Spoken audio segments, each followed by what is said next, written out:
Mimi naitwa ndugu Omar Muhammad Abdalla. Nilikuwa nakaa Kurasini hapo zamani. 2013 tumevunjiwa kule, ndo nimekuja nimenunua nyumba hii hapa ikiwa kamili.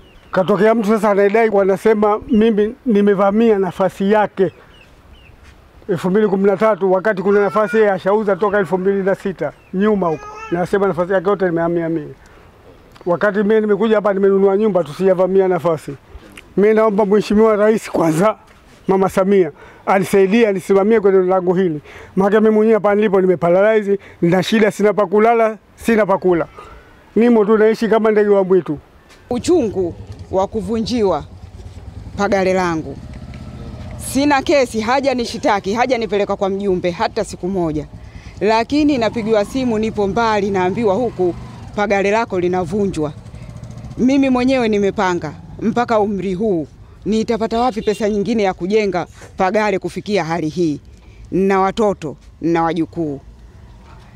Yeye kama yeye anachukulia kesi ya mzee Omari, kwa nini na sisi asitushitaki tukaenda mahakamani ili ajue kama tumeshindwa ndio aje abomoe? Lakini haja tushitaki, hata kwa mjumbe haja tupeleka. Imekuwaje leo anakuja kuvunja? Mimi kilio changu, naomba waziri mwenye dhamana, mkuu wa mkoa, Mama Samia, naomba huyu mtu pamoja na jopo lake lote, tunataka uwaite na sisi utuite, tuongee wote ili tujue nani mwenye makosa. Mtu unawezaje kumvunjia kitu chake, hana hata kibali? Ninavyosikia kaja hapa hata kibali hana. Naomba jamani, naomba Mama Samia, naomba. Mimi umri kama huu kweli naweza wapi kujenga? Naweza wapi kujenga nyumba kama hii tena? Amekuja kunivunjia hata kibali hana. Tumenunua kabisa kwa hati tunazo. Pesa tumetoa. Leo yeye anasema sehemu zote na anasema bado. Mtu huyu wa aina gani jamani? Tunaomba chonde mkuu wa mkoa, Mama Samia kilio chetu, Mama Samia. Tunaomba utusaidie. Kwa swala hili ambalo limetokea, ni kweli hawa majirani wamenyanyasika sana. Kwa sababu hawa wanaodai haya maeneo ni ya kwao, kimsingi nyaraka zipo ambazo zinaonyesha walishauza na wameuza kabla hawa watu waliovunjiwa hawajaingia kwenye eneo hili. Nilikuwa naiomba serikali, hasa mheshimiwa waziri husika wa Wizara ya Ardhi, mkuu wa mkoa, mkuu wa wilaya na viongozi wote wanaohusika na masuala ya ardhi, wangeweza kutembelea eneo hili, wajiridhishe wenyewe udhalimu na udhalilishaji ambao unafanyika katika kata hii ya Vidibweni. Kwa kitendo hiki kinaonyesha wazi, kwa sababu unapovunjia mtu ana haki ya kufikishwa mahakamani, akahojiwa, akasomewa shtaka. Inapothibitisha kwamba huyo mtu kavamia, hapo mahakama inaweza kuchukua hatua na huyo mtu kuja kutekeleza. Lakini notisi walizokuwa natoa ni notisi zinazomhusu Omari Mohamed. Amekuja kuvunjiwa mtu mwingine ambaye sio Omari Mohamed. Huyu anaitwa Mwalimu. Lakini nyumba zake mbili zimevunjwa kwa kesi ya mtu mmoja anaitwa Omari Mohamed ambaye tayari utekelezaji ulishafanyika.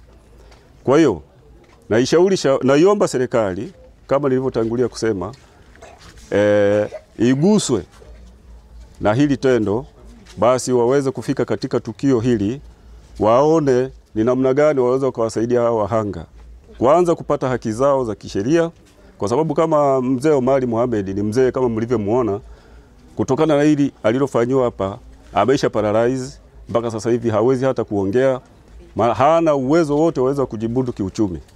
Lakini hii ametengenezewa na watu ambao wana uwezo, kama wanavyosema wenyewe, wana uwezo kifedha, wana uwezo, wana viunganishi vya kisheria katika mahakama mbalimbali. Sasa mtu mzee kama huyo hawezi kupambana nao. Watu peke yake ambao wanaweza kuwasaidia wanyonge kama hawa ni viongozi wa serikali ambao wanaguswa na swala kama hili. Mimi naitwa Edward Wambura, ni mjumbe wa shina namba 1.